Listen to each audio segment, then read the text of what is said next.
Mini blog অনেক দিন পর। তো আজকে সারাদিন কী করি কী না করি সবটাই তোমাদের সাথে শেয়ার করব। তো চলো শুরু করা যাক। তো এখন বাজে প্রায় 9:30। তো আমি অফিসের জন্য রেডি হব। তার আগে আমি সকালবেলা কী কী খেয়ে অফিস যাই দেখে নাও। প্রথমে তো গরম জল খেয়ে দিনটা শুরু করি, তারপরে খেয়ে নিলাম flax seed and pumpkin seed. কোনো দিন আমি চিয়া সিডও খাই। তারপর রওনা দিলাম অফিসের জন্য। নানা দেখে আমাকে ভয় পেয়ে শিলিগুড়িতে মারাত্মক গরম আর মারাত্মক রোদ, আজকে তাও অনেকটা গরম কম ছিল। তারপর অফিসে গিয়ে কাজ করে নিলাম অফিসে। আজকে আমাদের একটা মিটিং ছিল, তো সেখানে যাওয়ার জন্য বেরিয়ে পড়লাম অফিস থেকে। তারপর একটা টোটো ধরে চলে গেলাম আমাদের হেড অফিসে, সেখানে হলো মিটিং।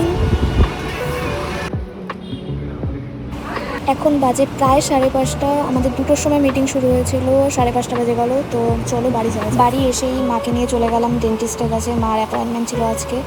তারপর সেখান থেকে চলে গেলাম বাজারে, কিছু কাজ ছিল। সেখান থেকে বাড়ি এসে আবার চলে গেলাম বাজারে। সামনেই আমাদের একটা প্রোগ্রাম আছে, সেটার আপডেট তোমরা খুব শিগগিরই পেয়ে যাবে। সেটারই শপিং করতে গেছিলাম আজকে। তো আজকের দিনটা এভাবেই কাটলো, অনেক অনেক অনেক কাজ ছিল আজকে। সো আজকের ব্লগটা এই পর্যন্ত। Good night.